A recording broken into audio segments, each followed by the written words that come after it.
Uma nova abordagem sobre a política de Rondônia e de todos os acontecimentos no Brasil. Podcast Resenha Política, com o jornalista Robson Oliveira. Olá, pessoal que acompanha o nosso podcast Resenha Política. Continue compartilhando nas nossas plataformas.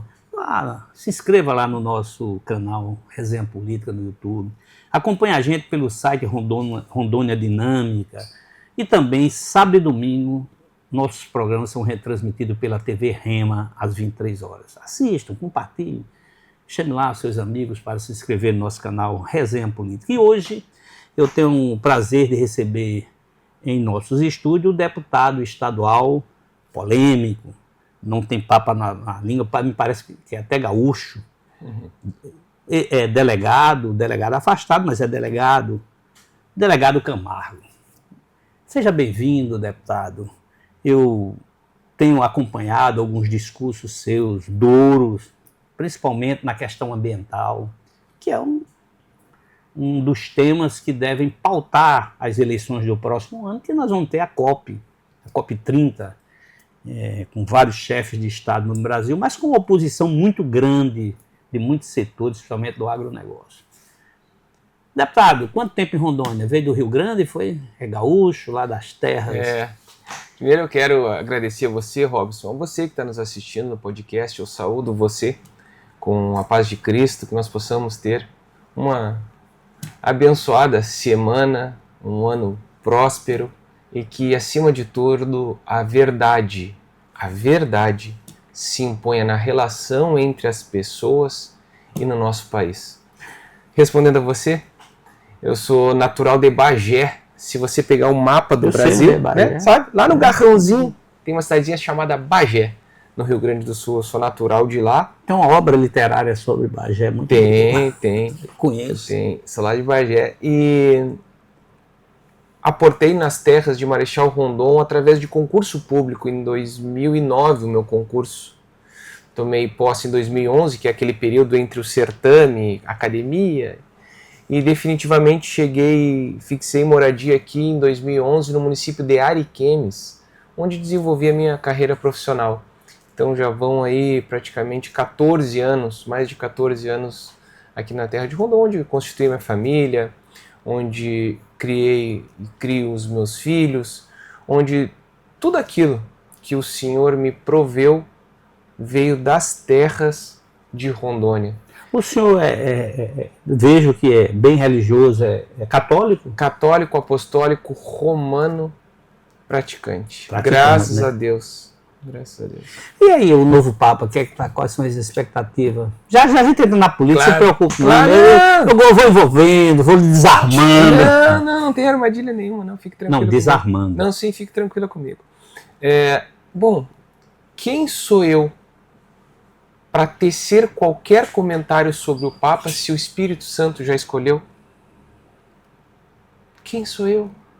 Então eu vejo que há muitas análises, alguns de cunho teológico, outros de cunho religioso, outros de cunho político, sobre a figura do nosso líder da Igreja Católica. Todo mundo querendo adivinhar.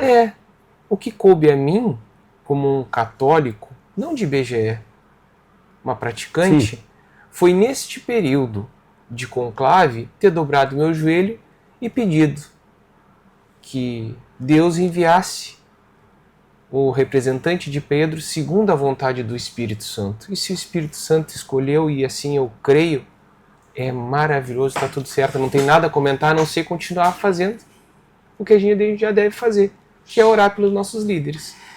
Então, vamos continuar aqui. Enquanto a gente continua orando também, eu também sou devoto.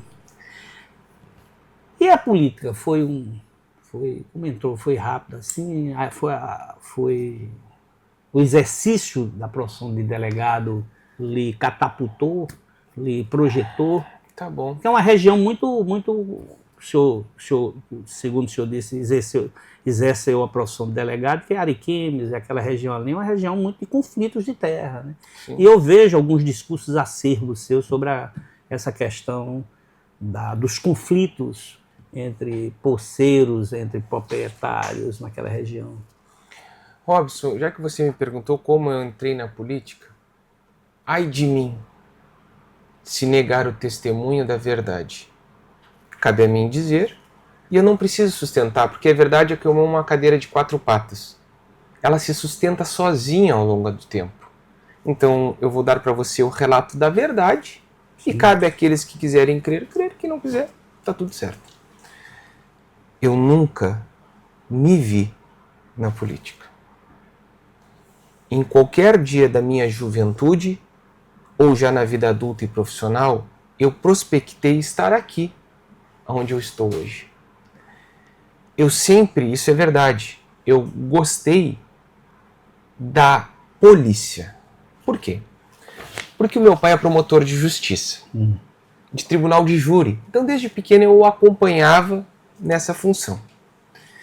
Quando chegou a minha juventude, eu me alistei ao Exército e fiz o curso de preparação de oficiais da reserva.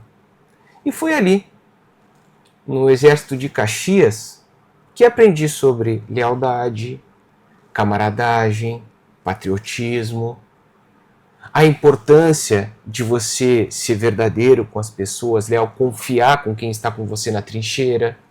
Exército. E nesse período, para você fazer o núcleo de preparação de oficiais da reserva, você tem que estar matriculado numa faculdade. Eu já fazia direito. Só que chegou um ponto que eu não consegui conciliar mais a vida na caserna com a faculdade e cheguei ali no entrever da minha vida que eu tinha que optar. E como era um oficial temporário... São 2 anos. 8. 8 anos. 8 anos. Eu optei por terminar a minha faculdade de Direito. Terminei a faculdade.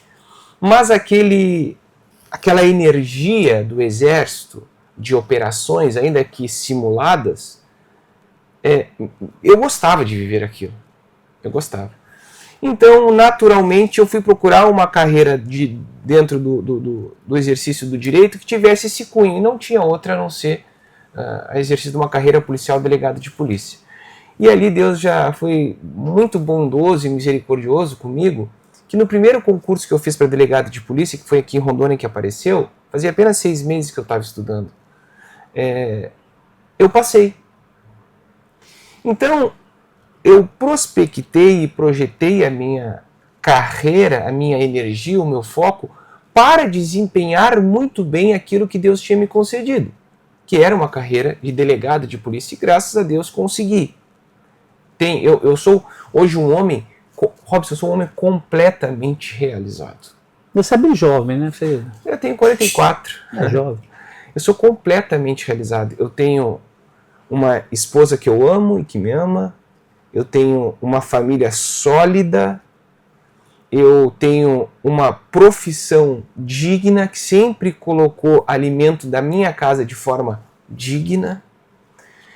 De forma que eu jamais, repito, pensei na política. Mas agora eu vou dar testemunho como eu acabei aqui. Mesmo não aparecendo em pesquisa nenhuma, eu nunca olharam para mim como um potencial candidato. Um dia eu estava saindo da delegacia, numa sexta-feira por volta 12h30, em Ariquemes. Assim que eu saí da delegacia, eu olhei em minha direção e vi um senhor com uma camisa social, umas calças social, me lembro até hoje, uma camisa azul dessa cor, uma calça marrom e um cinto. Ele estacionou uma bicicleta embaixo da árvore que tem na frente da delegacia e veio em minha direção. Eu estou assim, o senhor é o delegado Camargo? Eu digo, sou eu mesmo. Ele falou assim, eu venho em nome do Senhor. Quando ele falou isso, o meu coração bateu aqui, ó. Bom, aí é questão de fé agora.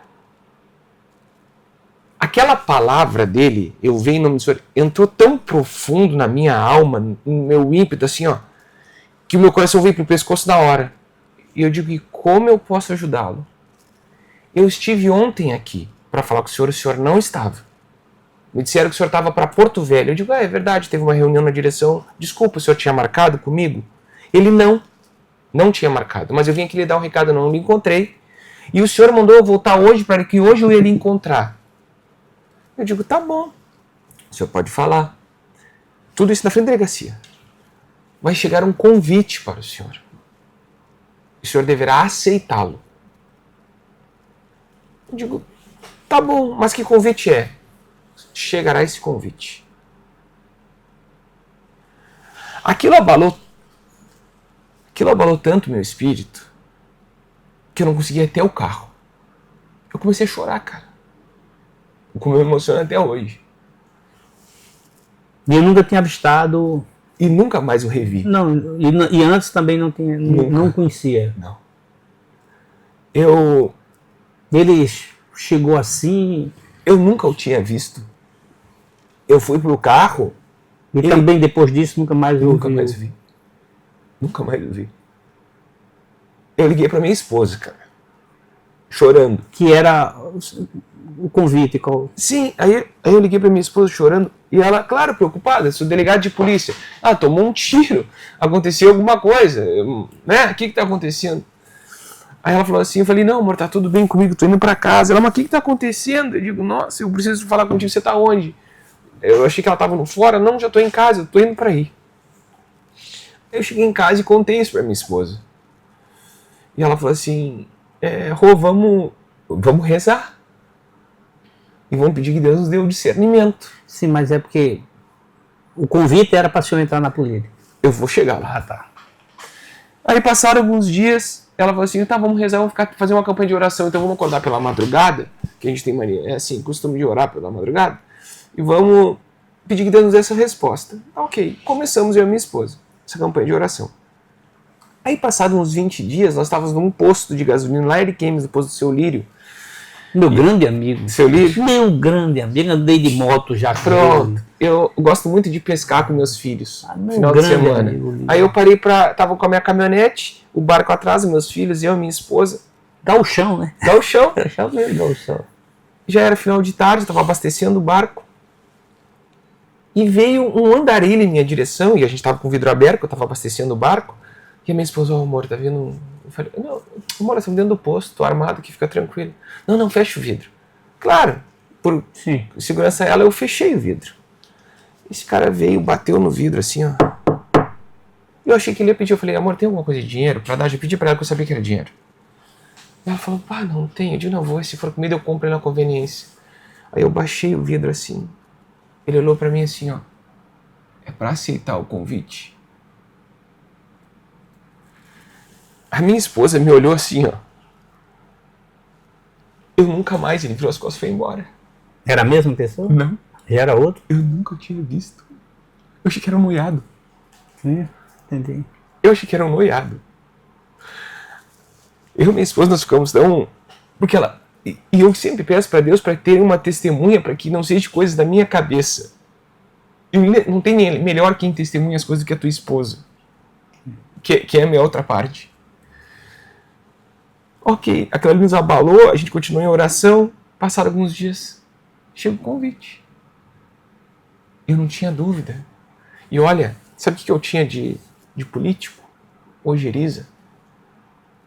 Deixa eu perguntar pra você, ou pra você que está nos assistindo aqui, quando se eu perguntar assim, fulano é político, que primeira coisa que vem na sua cabeça? Ladrão, corrupto, faz rachadinha, é do esquema, pede cashback nisso. Você que nos assiste não, durante... Eu não. Não, mas agora você vai entender. Não, você vai entender o que eu vou falar. Você vai entender. Durante muito tempo, eu, vou falar por mim agora, votei no menos pior. Eu olhava a lista ali dos candidatos, cara, qual é o... Eventualmente a gente, às vezes, pelo que se tem de opção, isso daí qual não é... pior Eu acho que aqui? grande parte do eleitorado continua assim. Porque você tem que votar, eu não voto em branco. Pronto, você tem que manifestar, né? Tem que se manifestar. Qual é o menos pior? É o menos pior. Então eu também, durante muito tempo, votei no menos pior. E o que... A minha esposa tinha uma ojeriza e continua tendo de política, assim, um absurdo. Eu falei, senhora, se é um projeto que vem do alto, trabalhe então no coração dela. Nenhum reino permanece dividido entre si. E cá estou. Na minha campanha, sabe quanto o Partido Republicanos me deu, meu partido, para me concorrer? R$18 mil. O senhor gastou quanto na campanha? 100 mil, 100 e alguma coisa. Meu pai me ajudou um pouco, meu irmão. Prestou conta, gente. Tudo certinho. Veja, a minha campanha foi muito diferente. Quem acompanhou ali, tinha dias que eu não saía. Porque viu, deputado, eu me preocupo muito quando a população, Sim. O homem comum, começa a dizer que a política é uma atividade marginal. Não é. Alguns marginais é que se utiliza da política para perpetrar as Porque nós, homens de práticas. bem, ficamos omissos. Mas a política não é atividade marginal, muito pelo contrário. Não, Não há salvação sem a política, do ponto de vista administrativo, do ponto de vista do ato. Né? Então, A política, no verdadeiro conceito etimológico dele, política é a capacidade Sim. de influenciar outras pessoas. Veja, você, na sua comunidade, na sua casa, quando está influenciando seus filhos a fazer o correto, quando lá na sua comunidade você está influenciando as pessoas a fazer o bem, lá na escola, você, professor, no hospital, o tempo inteiro, quando nós estamos querendo influenciar as pessoas, nós estamos fazendo política. O problema é que no Brasil a política virou politicagem. Sim. E aí nós temos tudo que está acontecendo na nossa nação. mas deputado, deixa eu agora vamos né, depois de ser ungido a candidato. Não é nem ungido. Mas Assim. o senhor sabe que eu aí Diante das minhas misérias, eu acho que eu tive... do ponto de vista ilustrativo. Tá bom. Não vai nenhum de respeito aqui. Do Tá ponto bom. de vista porque eu acho que acontece mesmo. O ato de fé é um ato muito pessoal. Muito. Eu não sou. Quem sou eu? Né? O evangelho de lá tirar a primeira pedra, aquele que me pegou. Então. Mas o senhor tem. Eu tenho assistido alguns discursos seus no parlamento, o senhor fala muito bem, articula muito bem. Mas o senhor é muito duro com os seus adversários. E ao mesmo tempo o senhor é um homem que professa, né, a fé em Deus. E a fé de Deus, quer queira, quer não, é a caridade, é amar o próximo. O senhor ama o próximo? Não tenha dúvida disso. Mesmo ele sendo de esquerda? Eu não xingaria. Eu fiz essa pergunta à vereadora que eu entrevistei aqui, filosofia, a vereadora da capital. Ela disse, ela disse que era evangélica, ferrenha. Eu disse, você ama o próximo? Ela disse, mesmo que seja de esquerda. Ela deu uma parada assim, respirou. Eu falei, sou obrigada. Olha que contradição. Não, eu lhe respondo. Porque o senhor professa ser de extrema direita, de direita, não de direita. Então, né? Vamos lá. Porque eu pergunto à esquerda também, viu? Sim. Se esse ódio também. Não se preocupe com isso, não. Não, eu tenho... Antes o senhor respondeu, eu já chamei 2 vezes a deputada do PT, ela não sei porque ela não vem. Fazer o quê?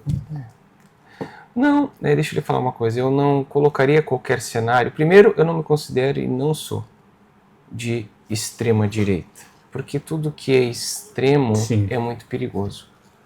Eu me considero de direita, do espectro da direita, porque defendo os valores que são capitulados como sendo de direita. Por exemplo. Se eu sou cristão, eu sou anti-aborto, porque se Deus me deu a vida, somente Ele pode tirar.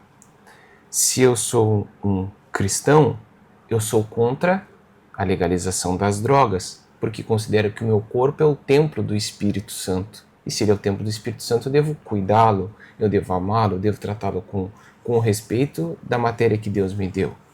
Se eu sou um cristão, eu considero a família como a base da sociedade. Família formada por um homem e por uma mulher, cujo objetivo é ter filhos. Formar família. Na consequência disso, óbvio, eu sou contra as ideologias que buscam sexualização precoce, eu sou contra cirurgias de transgênero. Então veja, como esses valores dentro da ciência política são classificados como sendo valores da direita, eu então estou capitulado dentro da direita. Rodrigo, mas e as pessoas que trabalham e defendem um viés esquerdista? Bom, de fato, não há comunhão entre alguns valores totalmente antagônicos. Eu não posso dizer que concordo, não, eu respeito a tua opinião em relação ao aborto. Não. Mas eu pessoalmente acho que majoritariamente a população, independente de ser de esquerda, ninguém é a favor de aborto. O senhor não acha que há uma uma deformação nesse debate, porque quando se discute o aborto do ponto de vista daquilo que a lei penal já define, de estupro, o senhor também é contra? Não, vamos lá. O que está. Primeiro a gente vive dentro do estado de legalidade. Não é Sim. o que eu acho que o outro deve achar. Não, o que mas está eu na estou lei. falando do ponto de Se vista a lei político. permite. Não, mas se aí a eu lei estou permite, falando enquanto tá tudo político. certo, sim. Enquanto político? Sim. Se eu concordo Sim. com o que está na lei? Sim. Não concordo. É isso, a minha pergunta é essa. Não concordo. Cumprir eu sei que é obrigado. Não Aí, concordo. Inclusive tem vários movimentos nos Estados Unidos, de, por exemplo, de pessoas que nasceram fruto de um estupro. Pergunte para ela se ela queria nascer ou se ela não queria. Se ela queria ter sido abortada. Se você fosse, você não é, mas se você fosse fruto de um estupro, você gostaria de ter sido retirado? Não, a pergunta, na verdade, tem que ser feita à mulher, que a violência é dela, né? O filho já é... Não, quer queira, quer não, porque quem, pelo menos em tese, pelo menos do ponto de vista da ciência, a mulher que é agredida, né? A mulher que é vítima de um estupro, de um sociopata, não é. Meu Deus. Não vai dizer que ela está dando à luz aquilo que o senhor diz, a concepção de família. Mas eu não sou o julgador da alma e do destino de ninguém. Eu não sou. Eu posso responder pelo meu CPF, o julgamento ele é individual. Sim, então, se claro. uma mulher sofre uma violência sexual e no consentimento dela, ela deve fazer isso e a lei permite, tá tudo certo, não sou eu que vou dizer o contrário, não. Então, entendi, compreendi. Então, assim, é bem individual. No segundo ponto... tá, só para terminar, desculpa, não quero te deixar sem resposta à pergunta anterior. Aqui é um bate-papo. Você perguntou assim para mim, Rodrigo, você reza ou osaria para o pessoal da esquerda? Mas pode ter certeza, eu faço isso todos os dias. Sem problema nenhum. O que eu mais quero é ajudar o meu Salvador Jesus Cristo a levar pessoas para o céu. Então, rezo, inclusive, para que se arrependam daquilo que estão fazendo. Essa foi boa. Essa foi boa. O outro ponto que o senhor listou aí é a questão da legalização das drogas. Que, na minha opinião, há também um debate equivocado. O que o Supremo Tribunal Federal não se debruçou e julgou, não foi liberar, está liberada a droga, não é isso. Né? A descriminalização é diferente de legalização. Mesmo a descriminalização, eu estou falando como um político, né, o delegado. O senhor também é contra? Totalmente contra, vou lhe dizer o porquê. Eu tive a oportunidade na minha carreira policial de comandar as maiores operações que já ocorreram na região do Vale do Jaguari de combate às drogas. Inclusive, através de um projeto meu junto à direção geral, nós criamos lá um núcleo do DENARC. DENARC é a Delegacia de Narcótico aqui, a gente precisava de um Aerichems, eu apresentei e a gente criou. Você ouviu falar da Brasil Paralelo, uma produtora independente de conteúdos no Brasil? Eles fizeram... Eu assisto de vez em quando. Tá. Eles fizeram uma trilogia chamada Entre Lobos, que traz um panorama do cenário da segurança pública no Brasil. Eu sou um dos entrevistados nisso. Qual é o meu papel lá? É trazer como a droga que vem aqui da Bolívia, de uma região chamada El Chapo, e acaba nos morros cariocas e nas favelas de São Paulo. Porque eu estudei, me debrucei, investiguei, tenho horas e mais horas de interceptação telefônica dizendo como é feito esse transporte, como ingressam por aqui, tudo isso na minha carreira profissional. Tirando esse conhecimento investigativo, eu conversei e me deparei em inúmeros plantões, ouvindo mães de pessoas que caíram nas drogas. E eu não tenho dúvida nenhuma, e eu vou me ater apenas a uma delas, que é a principal porta, o portal para o mundo das drogas, se chama cannabis sativa, nome técnico da maconha. Então veja, não há como... Mas o princípio separado da cannabis que é utilizado hoje para alguns tratamentos... Que legal a pergunta que tu me fez. Né? O senhor, qual é a sua posição? Robson, tu é muito inteligente, cara. Não, porque você faz uma conexão lógica. É porque quando você entrevista alguém mais inteligente, você tem que ser rápido. Não. Você é muito inteligente. Já vi como você está me tirando aqui de uma situação e está me colocando para outra situação agora. Mas são terapêutica. São. Por isso que eu estou te falando que tu é inteligente. Tu pegou a mesma substância e saiu de uma parte que denigre o indivíduo para agora com uma parte que o beneficia. Inteligente é a tua pergunta. E as mamães atípicas, eu sou pai de um filho atípico. Tá? O meu filho mais velho é autista nível 3.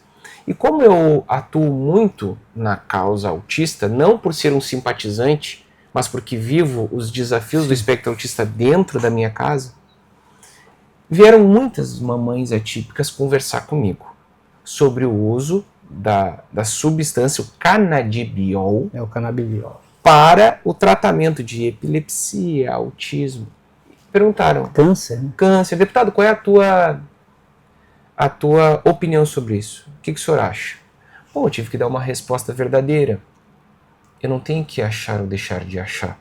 Porque achar todo mundo acha. Um acha mais bonito o branco, outro acha o escuro, um magro, outro gordo, o alto e o baixo. Eu tenho que me ater ao que os técnicos e os cientistas acham a respeito disso. O que eu posso fazer é buscar informações sobre o que a ciência diz. E eu tenho um irmão que é psiquiatra. Fiz contato com ele e ele me passou o contato do presidente da Sociedade de Psiquiatria. E eu tive a oportunidade de conversar com ele um longo tempo sobre isso. E ele me passou, olha, e a resposta que eu vou dar, tá, Robson, é com base numa conversa que eu tive no ano passado. Então eu não sei se esse ano já teve alguma resolução em sentido contrário. Certo. Tem que ter responsabilidade para dizer isso. No ano passado, na última conversa que nós fizemos, a Sociedade Brasileira de Psiquiatria não recomendava o uso. Não recomendava o uso. Ah, mas está sendo feito alguns casos pontuais, no caso do meu irmão, no caso disso, eu sei que vai ter várias famílias que, de fato, naquele caso concreto, melhorou.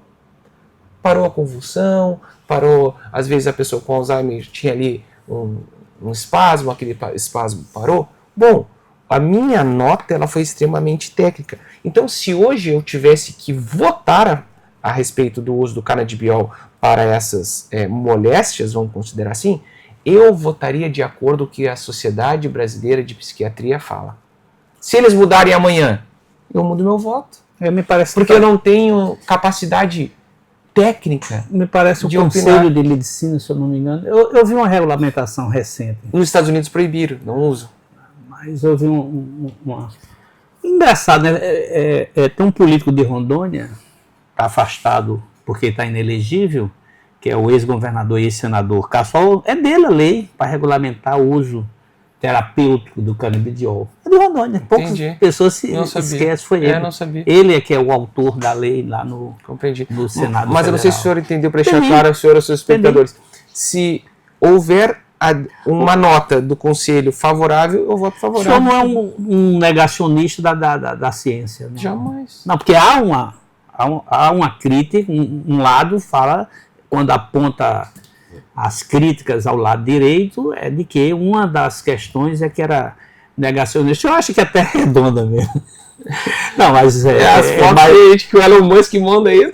Mas agora vamos voltar para o plano de Rondônia, político direto. Vamos lá.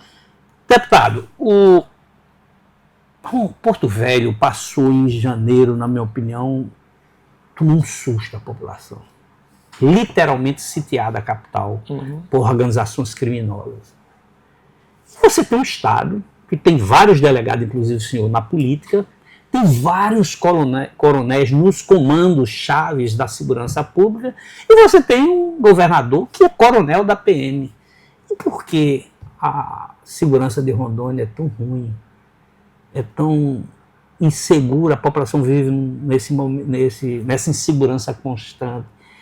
E essas organizações criminosas cada vez mais se enraizando e dominando terrenos aqui, a exemplo da capital. O que é que o senhor tem a falar? Tá, aí como político e como profissional, como especialista da área. Sim. Primeiro, eu posso assegurar que nós temos uma grande qualidade aqui em Rondônia em relação às nossas forças de segurança, tanto a Polícia Penal, quanto a Polícia Militar, quanto a Polícia Civil, quanto os agentes socioeducativos. No ranking da Senasp, Rondônia... A Senasp é a Secretaria Nacional de Segurança Pública. Isso. Eles fizeram uma avaliação em relação à corrupção, ranking de corrupção. Dentro das instituições policiais. Como é que tá? Rondônia só tem o último ranking, assim, a menos corrupta, digamos. Está lá o Acre, Menos Logo aqui tem índices menores de corrupção. Acre e Rondônia. Do ponto de vista jornalístico, fica melhor. De fato, eu posso te dizer, faz 15 anos que eu trabalho dentro da Polícia Civil do Estado de Rondônia. Nunca chegou a mim qualquer conhecimento de tentativa de corrupção, a minha equipe policial ou a mim diretamente. Nunca.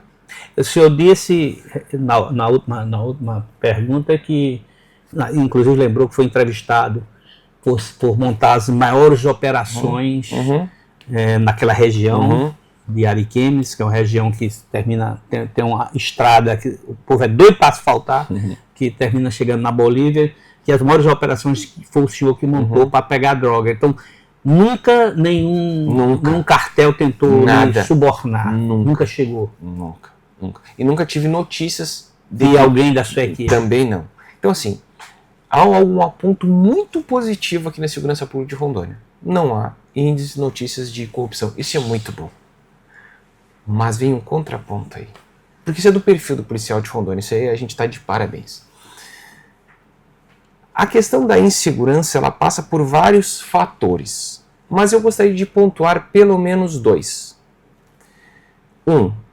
Valorização das carreiras policiais. O policial, como um todo, ele entrega muito para a sociedade. Recebe pouco? Muito pouco, Houve recentemente o reajuste das carreiras policiais, que disseram que o aumento do ICMS, que eu votei contra, o único que eu votou contra, me lembro, disseram que era para valorizar as carreiras policiais.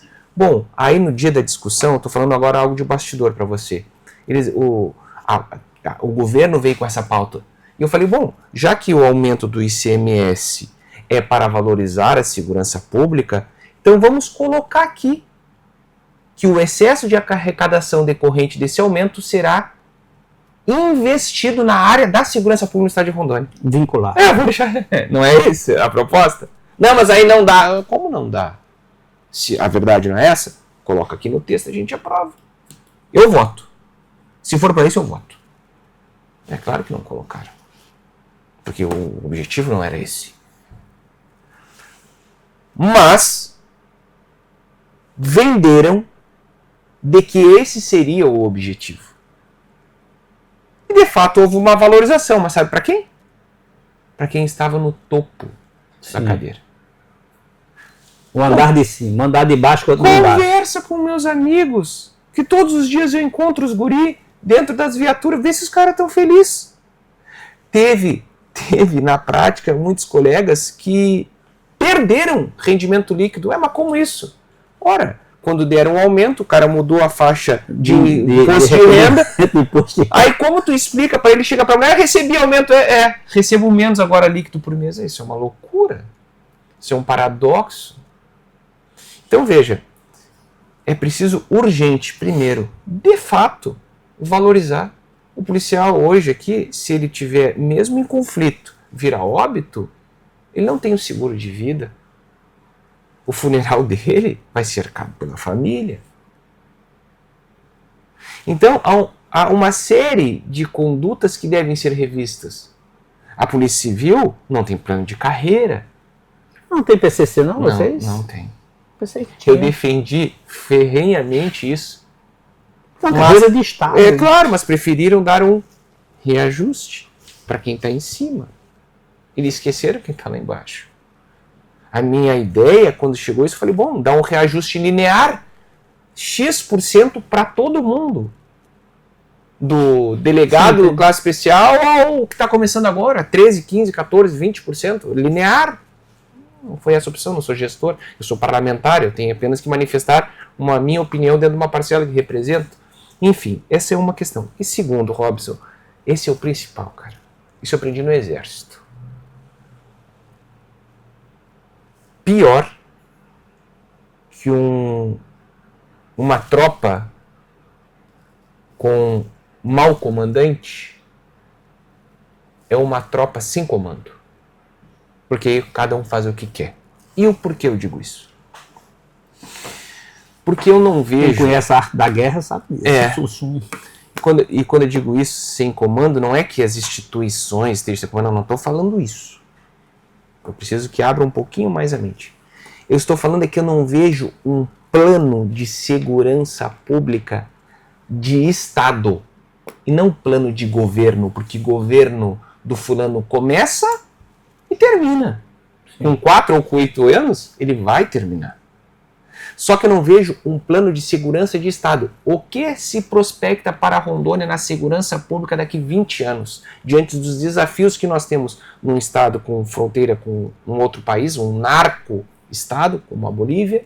Lá a política, a lei e os cartéis se misturam, tanto que o atual presidente era presidente dos cocalheiros de Cochabamba, então lá Estado e crime é tudo a mesma coisa. Nossa fronteira aqui. O que a gente tem na área de fronteira aqui? Ah, é da União. Não, é da União até a faixa de fronteira. Depois que terminou a faixa de fronteira, é do Estado. O que a gente vai reforçar ali? O que Rondônia pensa em relação às facções, que para mim já são muito mais do que isso, já são grupos terroristas, que é como os Estados Unidos quer classificar o Comando Vermelho e o PCC. Mas parece que a diplomacia brasileira nisso não está classificada. Companheiro. Eu li. Companheiro. Então, veja, qual é o plano, a estrutura? Não temos. Então, quando eu vejo, você fala assim, Rondônia foi sitiada pela criminalidade. Claro. Porto Velho, claro. Quem não tem planejamento sabe o que tem? Destino. Deputado, lamentavelmente, eu fico assim, quando o papo começa a fluir, o tempo não para. Já dizia o poeta, né? Lamentavelmente, já estouramos nosso tempo, mas não tem como deixar de fazer a última pergunta, aí seja rápido. Aliás, são duas, mas a primeira mais rápida. Quer queira, quer não, do ponto de vista ideológico, em tese, o governador ele professa as mesmas, pelo menos ele diz, as mesmas posições que o senhor professa e que o senhor, inclusive, relatou aqui. Mas o senhor não professa muito bem o governo dele, não me parece que é um dos opositores do governo dele, tem sido um fiscalizador que é a sua função, né? Recentemente, até para recursos aí que era destinado a feiras, esse negócio, o governo tem reagido muito duro em cima do senhor. Por que vocês não conseguiram sentar o delegado e o coronel? Não, nós já sentamos. Agora eu vou fazer mas sentar para se entender, nunca se entenderam. Não, eu já fiz uma visita para ele, porque é o seguinte, Robson, eu me considero um parlamentar totalmente independente. Eu não sou oposição ao desenvolvimento de Rondônia. Aquilo que for a favor do estado de Rondônia, e tem vários projetos que são positivos e eu votei de acordo com o governo, eu iria votar sim. Aquilo que for contra o povo de Rondônia, eu votarei não. Exemplo, aumento de imposto. Eu vi. Aumento a anistia ali do valor da dívida da Energisa. Eu sou contra. Então, imposto para taxar o agro, sou contra. Eu sou independente. Agora me pergunta assim, Rodrigo, mas por que você não vai para a base do governo? Porque eu não sou base nem oposição, eu sou independente. Quer saber quantos cargos eu tenho no governo? Acho que era uma pergunta que você tinha que fazer para as pessoas. Eu pesquisei. Quantos? Então pode responder. Por isso que eu não perguntei. Responda. Pelo que eu vi lá, me disseram nenhum. 0. Meu compromisso com o povo. Quantos eu tenho na prefeitura de Ariquemes ou prefeitura de Porto Velho? Isso eu não perguntei. Aí eu faço a pergunta, quantos eu tenho lá? 0. E no seu gabinete, quantos tem? Eu posso ter 72, eu acho que está com 43. Eu dei uma olhada no nome. Acho que é por aí. 42. Tem delegado, né? Tem delegado. Eu vi. Né? Todos que estão no meu gabinete são pessoas, em sua grande maioria ali, extremamente capacitados e técnicos. Eu sou um jornalista que curioso. bom, e obrigado. Eu gostaria que você e várias outras pessoas olhassem. Se fizessem isso com muitos políticos, o Nacional não estava. A última pergunta, deputado, que acabou nosso tempo. Tá bom. A gente está extrapolando. Candidato à reeleição, a deputado federal, a senador, a governador ou a papa? Não, a papa brincadeira. A papa brincadeira. Então, eu acredito que o trabalho que eu tenho feito, ele me deu envergadura para outros cargos e inúmeros convites já estão surgindo. Mas eu me movo sob uma palavra, e aquele mesmo que me foi fiel para me colocar no cargo de deputado estadual é capaz de me colocar em qualquer outro. Agora, cabe a mim discernir, não aquilo que é bom para mim, mas aquilo que é bom para o povo, para o estado de Rondônia. E eu estou nessa fase de discernimento. O discernimento aí também passa também por análise de ficar ou sair do atual partido de seu afiliado. Com certeza. Porque eleições, quer queira, quer não, ela passa pelos partidos. Você olha, você vê a correlação de forças, as expectativas, e faz um prognóstico. A partir daí você define o caminho político. Mas muito mais importante com o partido, aí é que eu digo. Mas sem ele, o senhor não resolve. Não, com certeza, não, isso é importante, isso é importante. É a independência do parlamentar, que preço você está disposto, até onde você está disposto a ir. Essa é a primeira pergunta. Se você vai ter independência lá dentro, e com quem você anda diz muito sobre quem você é. Então eu analiso esses dois critérios antes de pegar a questão partidária. Embora na política, às vezes, você é obrigado a andar, porque tem gente que pega carona e você não tem como peneirar. Isso não adianta. Faz parte, né? Deputado, foi um prazer. Prazer muito é grande meu, meu irmão. me entrevistar. Obrigado. Uma entrevista muito tranquila, muito boa. Obrigado pelo carinho. Acompanhe a gente nas nossas mídias sociais. É um patrocínio da SES Brasil. Eu agradeço muito ao deputado Rodrigo Camargo, Gauchão, está aqui em Rondônia já há mais de 15 anos, né? 20, o senhor falou. Compartilhe nas nossas plataformas, no nosso canal do YouTube, assistam no sábado e no domingo as entrevistas da terça e quinta, às 23 horas pela TV Rema. Conte com a gente, compartilhe, continue, fale bem da gente, mas fale mal também, mas compartilhe. Eu agradeço muito ao deputado Camargo e espero contar com o senhor no próximo ano em outras entrevistas aqui, somente dependendo, inclusive, da sua candidatura, será várias vezes. Para mim é uma alegria. Paz e bem a todos vocês.